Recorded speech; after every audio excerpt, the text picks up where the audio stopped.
Uhul, uhul. Pode aplaudir o Senhor, né? Legal. Vídeo desafiador, né, gente? Sim ou não? Você se importa?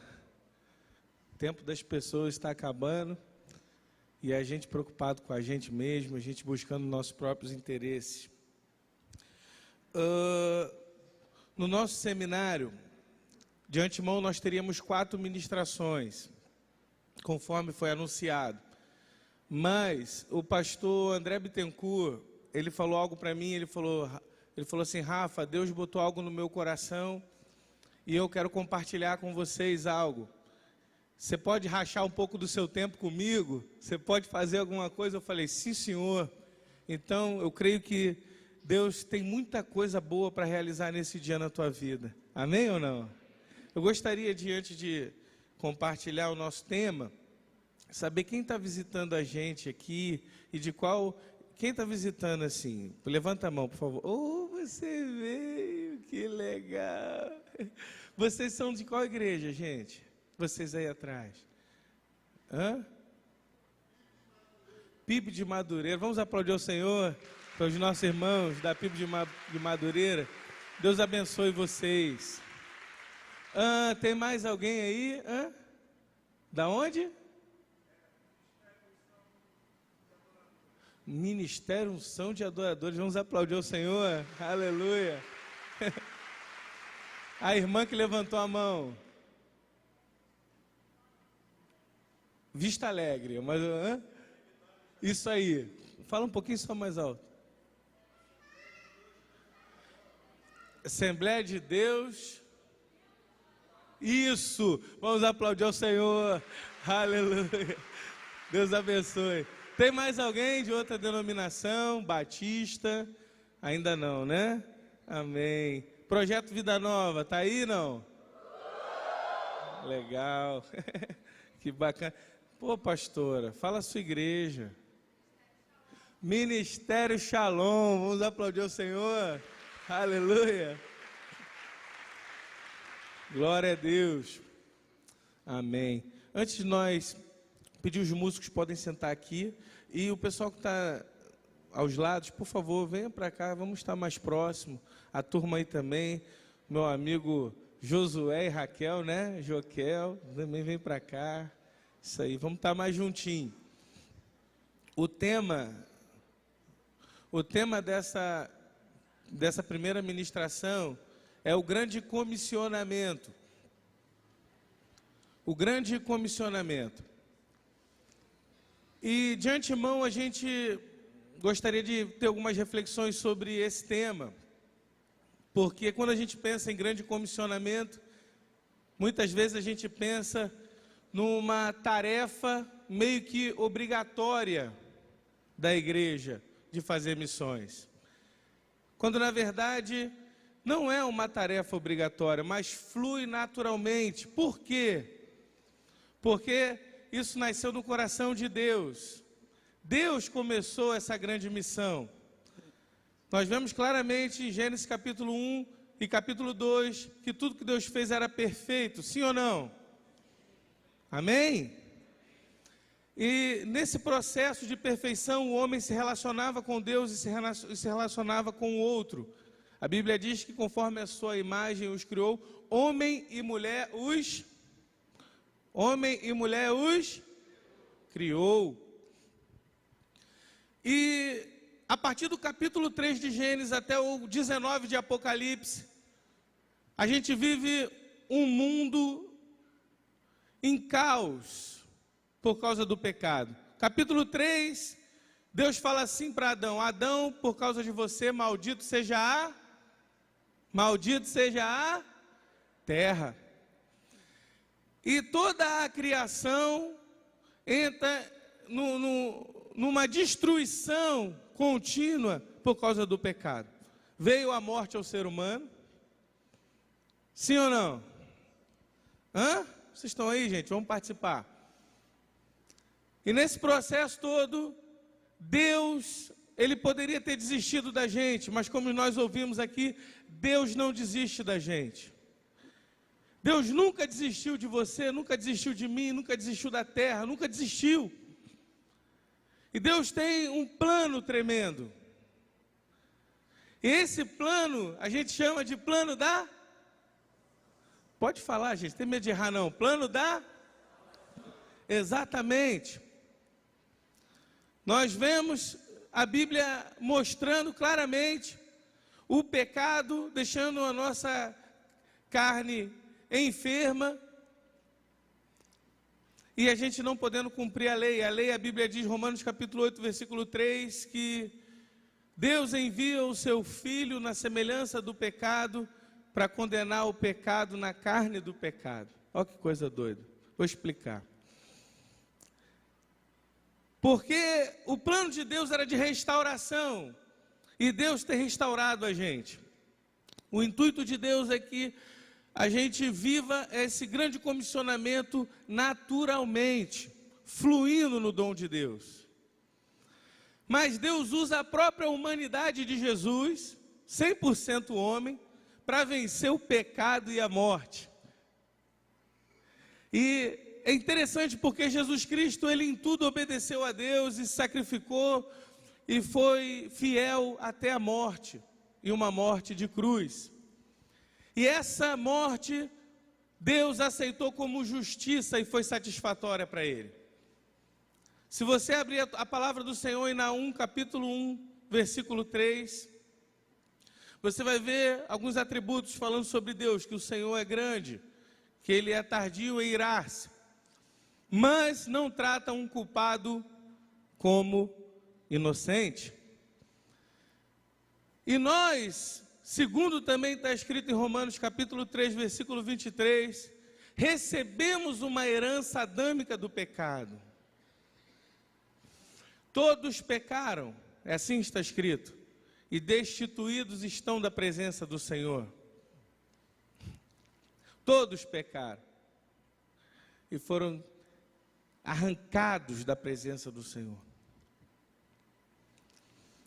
E Deus, conforme eu tinha dito, segundo o profeta Naum, ele condena o pecado, mas ama o pecador. E nós vemos isso claramente quando ele se fez maldição por nós. Gálatas capítulo 3, se você está anotando, anota esses versículos. Anota esses versículos.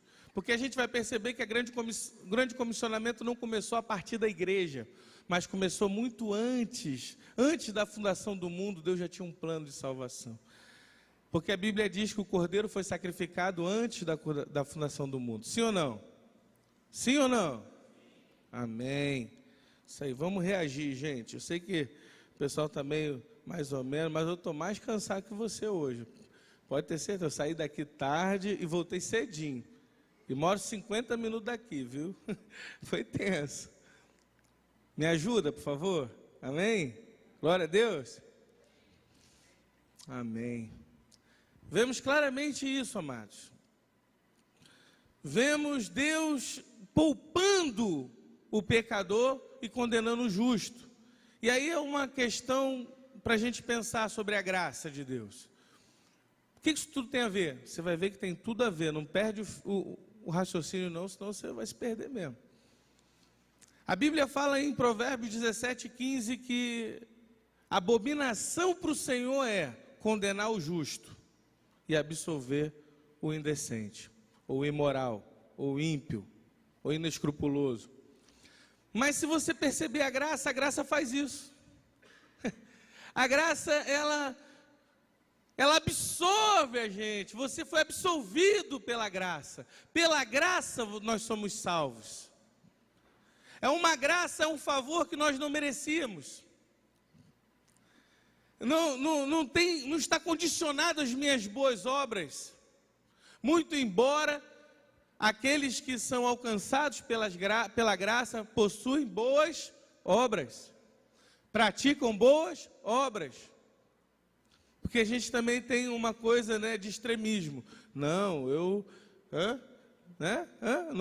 não, a graça me alcançou, um favor imerecido, não faço mais nada. Não, aí você pratica as boas obras.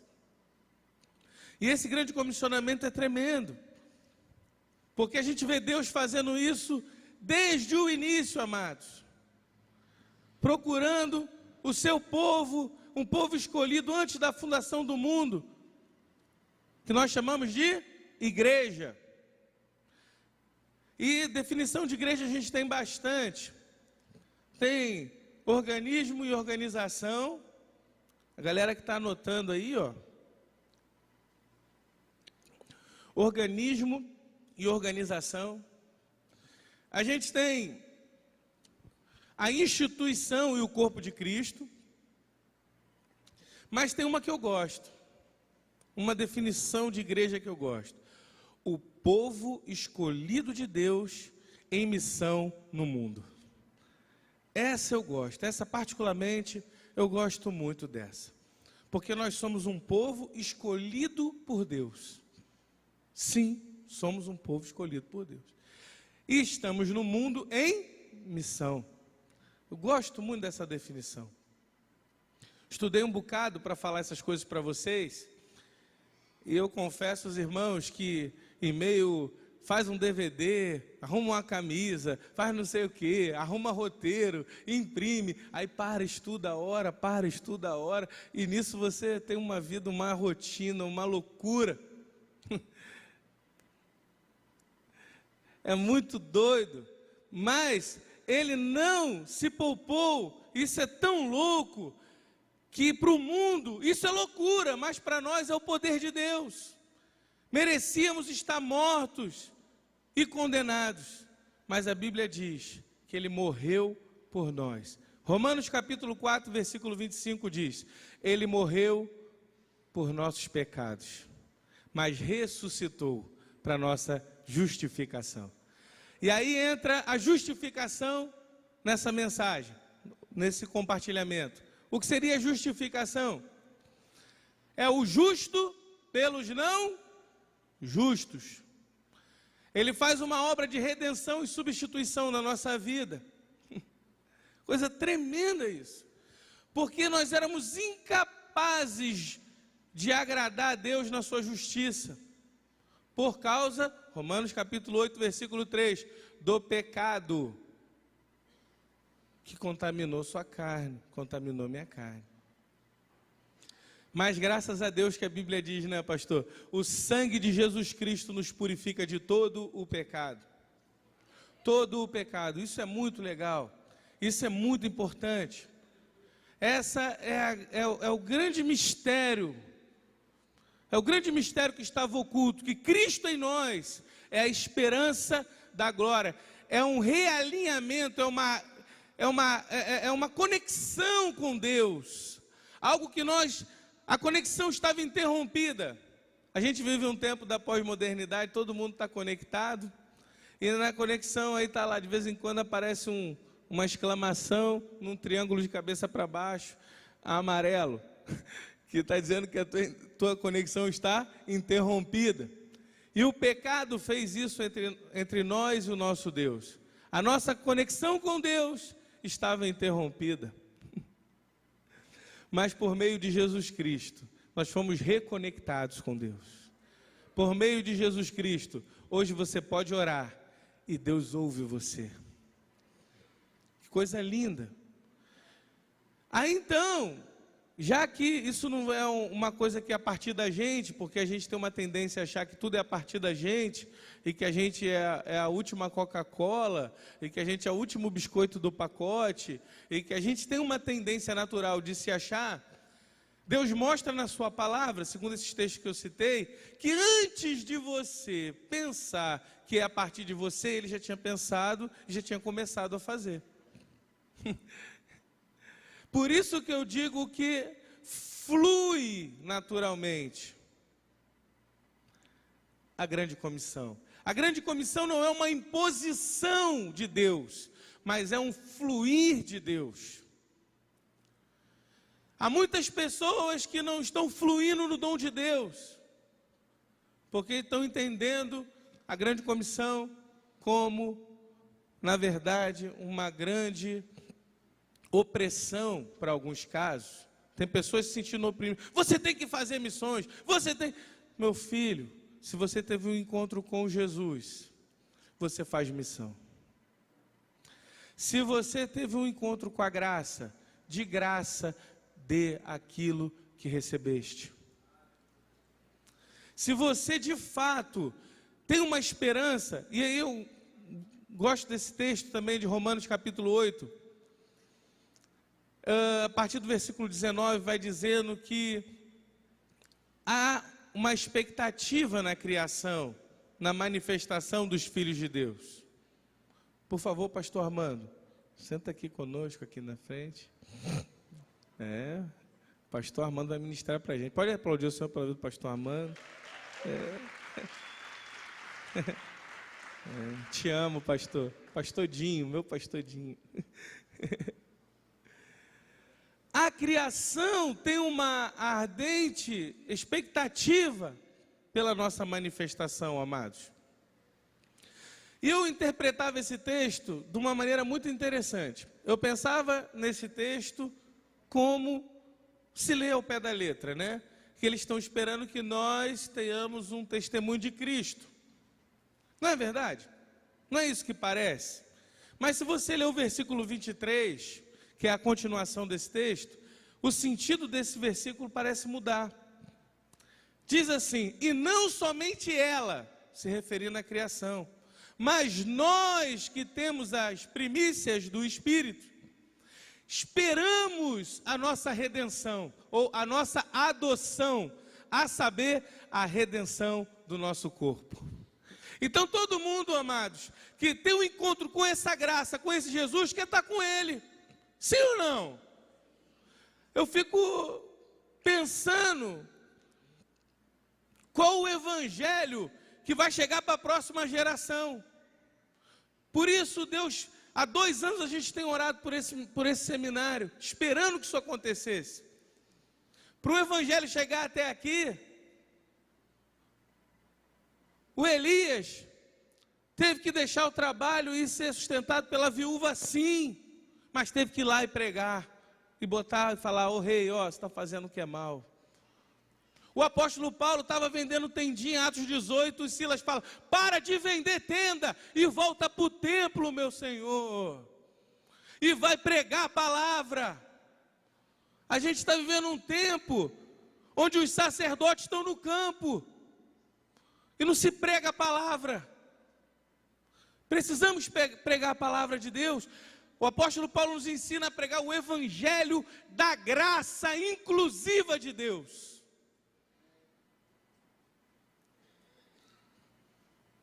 E hoje nós estamos recebendo ferramenta. Nós vamos ouvir palavras práticas, vamos ouvir reflexões, vamos ser ministrados, vamos aprender mais, para a gente poder funcionar no dom de Deus. Faz isso assim comigo: funcionar no dom de Deus. Isso é muito legal, porque quando você funciona no dom de Deus, você faz missões. Você está em missão. Mas não somente ela, a criação, não somente ela, mas nós aguardamos a nossa adoção. Quantos aguardam a sua adoção de filho de Deus? Sabe o que acontece? 1 João capítulo 3, do 3 em diante, e diz assim: e não somos ainda, pode anotar os versículos, depois confere, viu, Bereano? O povo aqui é povo bereano, confere. E não somos ainda o que haveremos de ser, mas um dia seremos semelhantes a Ele, e como Ele o veremos. E todos quanto têm essa esperança, purifica-se assim como Ele é puro. Essa é a nossa esperança. Sabe que você veio aqui? Por favor, pastor Gerson, senta aqui na primeira cadeira também. O senhor é uma benção, te amo, tá? Que legal. Vamos aplaudir o senhor pela vida do pastor Gerson. Pô, obrigado, tá? Obrigado pela tua presença. Legal isso, né? Todos quanto têm essa esperança, amados. Nós temos a esperança de encontrar com Ele. Porque Ele nos alcançou, sim ou não? Muito embora há uma discussão teológica, e eu não vou entrar nessa questão, o arminiano e o calvino, um de um lado, um da direita, um da esquerda, um PT e um PSDB. Jesus é a porta. Vamos aqui imaginar que o telão seja a porta. Jesus é a porta, e a gente precisa entrar pela porta, sim ou não? Aí está escrito assim no telão: vinde a mim, todos vós que estáis cansados e sobrecarregado, e eu vos aliviarei. Aí o arminiano levanta e fala: eu fui, eu é que fui. Aí ele abre a porta e entra. Só que quando ele abre a porta e entra, tem um banner enorme dizendo assim: não foste vós que escolheste a mim, mas eu vos escolhi a vós outros. Então essa discussão teológica não vai levar a gente a lugar nenhum. O que vai levar a gente a algum lugar é funcionar no dom de Deus, é fazer a vontade de Deus, é pregar o Evangelho. E aí eu vou ler a Bíblia para vocês. Olha que legal. Até então não lê a Bíblia, né? Se não lê a Bíblia, o pessoal fica assim: pô, não leu a Bíblia. Mateus capítulo 28, do 18 ao 20. Aleluia. Esse tema nosso é tão relevante, amados, é tão relevante, que os 4 evangelhos falam da grande comissão. Evidente que Marcos e Mateus é mais simples a referência, mas você vê em Lucas o comissionamento daqueles que vão de 2 em 2, você vê Atos dos Apóstolos começa em missão. Vocês vão por todo mundo, vocês vão, fiquem em Jerusalém, recebe virtude, e vocês vão pregar. E eu creio que é isso que nós estamos vivendo hoje. Aleluia. A palavra diz assim: e aproximando-se Jesus, falou-lhes dizendo: foi-me dada toda a autoridade no céu e na terra. Portanto, ide, fazei discípulos de todas as nações, batizando-os em nome do Pai, do Filho e do Espírito Santo, ensinando-os a observar todas as coisas que vos tenho mandado, e eis que estou convosco todos os dias, até a consumação dos séculos. Glória a Deus por isso. Jesus faz uma declaração aqui interessante, né? Foi-me dado todo o poder. Mas Jesus não era Deus? Sim ou não? Mas era homem.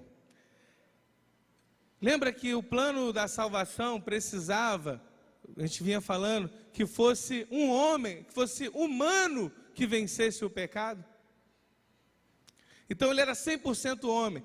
Lembra de Isaías 9,6, que a gente só abre no Natal? Ou quando a gente ouve a música do Rodolfo?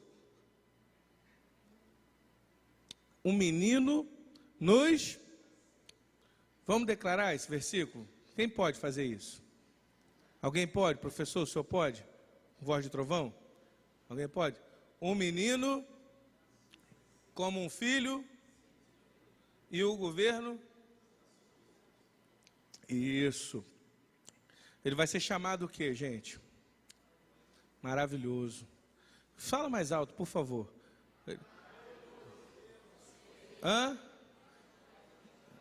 E o Deus forte? Falou Deus forte? Pai da eternidade. Isso aí, vamos aplaudir o Senhor.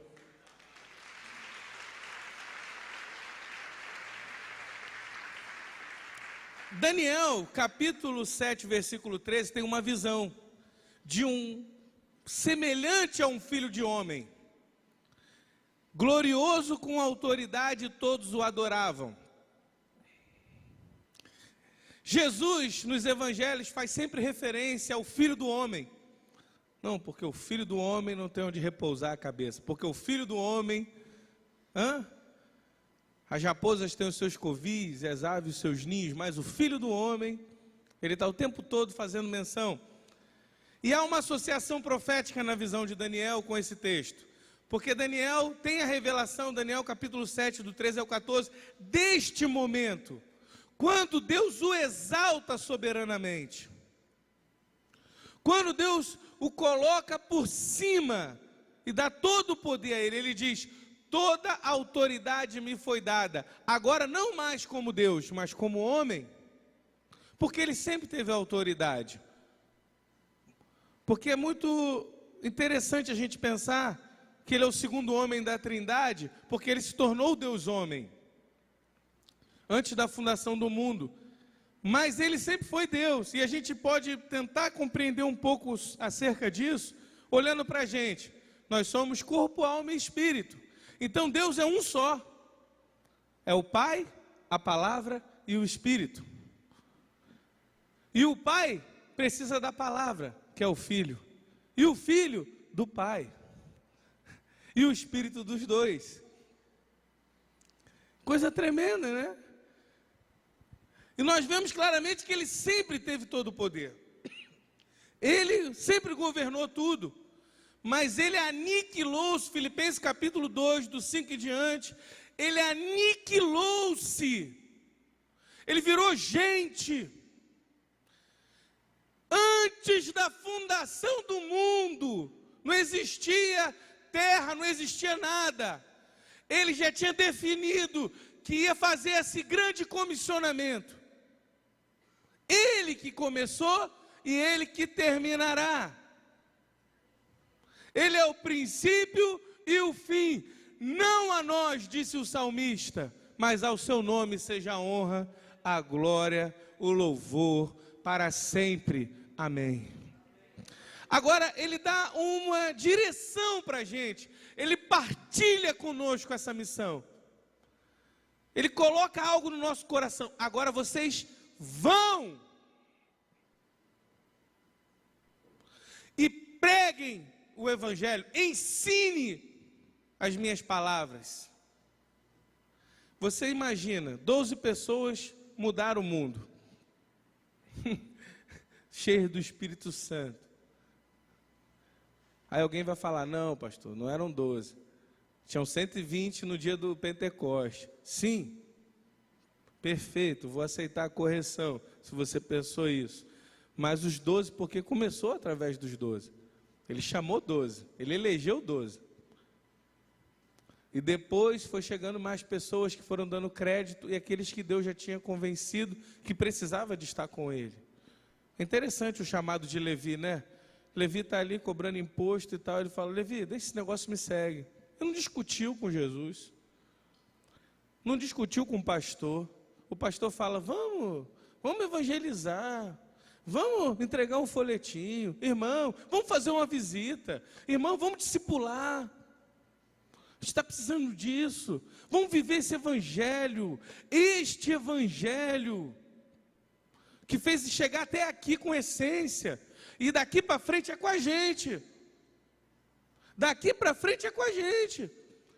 Nesse mês nós tivemos uma reunião profética nesse lugar, chamada Conferência Nova Geração. O apóstolo Ezequiel Teixeira, o pastor dessa igreja e do projeto Vida Nova, ele estendeu as mãos sobre nós e falou assim: eu abençoo essa nova geração. E muitas pessoas me falaram assim: poxa, mas eu não sou jovem. E essa nova geração se refere a jovem. Eu falei: não, senhor. Essa nova geração se refere a quem está vivo, porque você pode fazer missões. Você está apto a fazer missões, se é que o Espírito Santo habita em você. Amém? Vou correr aqui. Quanto tempo eu tenho? Quem está vendo o tempo? Falta 10? É, legal. Mó barato, tudo profissional, né, gente? Perceberam que é tudo profissional, né? Mó barato. Deixa eu tomar mais um golinho d'água. É, pastor Júnior, não é mole não. Hoje o Senhor Jesus vai marcar a nossa vida. Eu estou com essa expectativa no meu coração. Eu quero me entregar mais. Quero me entregar mais. Portanto, ide, fazei discípulos de todas as nações. Discípulos de Jesus, tá, amados? Discípulos de Jesus. Muitas pessoas estão procurando fazer discípulos para si. Esse aqui é meu discípulo. Esse aqui é meu discípulo. Não há nenhum mal em você amar e gerar um filho espiritual. Não há nenhum mal nisso. Mas gere discípulos para Jesus. Porque independente do que acontecer, ele vai permanecer firme, inabalável na fé. Gere discípulos de Jesus. Como que eu faço isso? Pregando, ensinando. Jesus disse assim, João capítulo 8, versículo 31, se vocês permanecerem em mim e guardarem os meus ensinamentos, de fato vocês serão os meus discípulos. Versículo 32, e vão conhecer a verdade. Então, a verdade vai libertar vocês. Então disseram eles, como pois seremos livres, se nós não somos escravos? Jesus responde-lhes dizendo, na verdade vos digo, que todo aquele que pratica o pecado é escravo do pecado. Mas nós, pois, somos filhos de Abraão. Se vós fosse filhos de Abraão, fariam as obras de Abraão, vosso pai. E o versículo 36, que é a cereja do bolo, né? E se o Filho vos libertar, verdadeiramente sereis livres. Amém? Ensina isso para as pessoas. Ensina o Evangelho de Jesus Cristo. Ensina que a maior riqueza que uma pessoa pode ter é ter Jesus. Que o maior milagre que ela possa ter é ter uma fé em Jesus Cristo. Quando a gente sair daqui hoje, no final da tarde, a gente receber a última ministração. Eu não sei vocês, mas eu quero sair daqui diferente. Eu quero sair daqui amando mais as pessoas. Não apontando o erro das pessoas, mas apontando um caminho de escape para as pessoas. Estendendo a mão não para empurrar as pessoas ainda mais para o abismo, mas para puxar as pessoas para fora dele. Essa é a expectativa do meu coração, em tudo que Deus vai fazer nesse dia. Que Deus nos abençoe. Que o Senhor Jesus Cristo nos dê graça. Amém? Eu queria só fazer uma oração, você pode ficar sentado, curve sua cabeça. Em nome de Jesus. Pai Santo, nós te damos graça, Senhor, por quem Tu és. Ouvimos que tudo vem de Ti e é por Ti. Na verdade, tudo que foi dito é o que está escrito. Do Senhor é o querer e o efetuar. O Senhor realiza grandes obras na nossa vida. O Senhor faz grandes coisas. As Tuas maravilhas estão expostas diante da humanidade. Os Teus feitos são glorificados. Porque o Senhor é digno. O Senhor é Deus. O Senhor é o Todo-Poderoso. E a Ti seja a honra para sempre, a glória para sempre, o louvor para sempre. Nós, humildemente, nos colocamos diante de Ti e te pedimos, humildemente, venha o Teu reino sobre nós e nos capacite, nos dê graça, para que a gente possa ser um instrumento nas Tuas mãos, de proclamação, que só há salvação no nome de Jesus Cristo. E que em nenhum outro há salvação. E não há outro nome dado entre os homens, o qual importa que sejamos salvos. Por isso te louvamos. E eu, nesse momento, abençoo, no nome de Jesus, no poder do Espírito Santo, a vida de cada um que se propôs nessa manhã, e durante todo esse dia, de aprender mais de Ti, e ser um instrumento tremendo nas Tuas mãos. Em nome de Jesus, amém. Você pode aplaudir ao Senhor?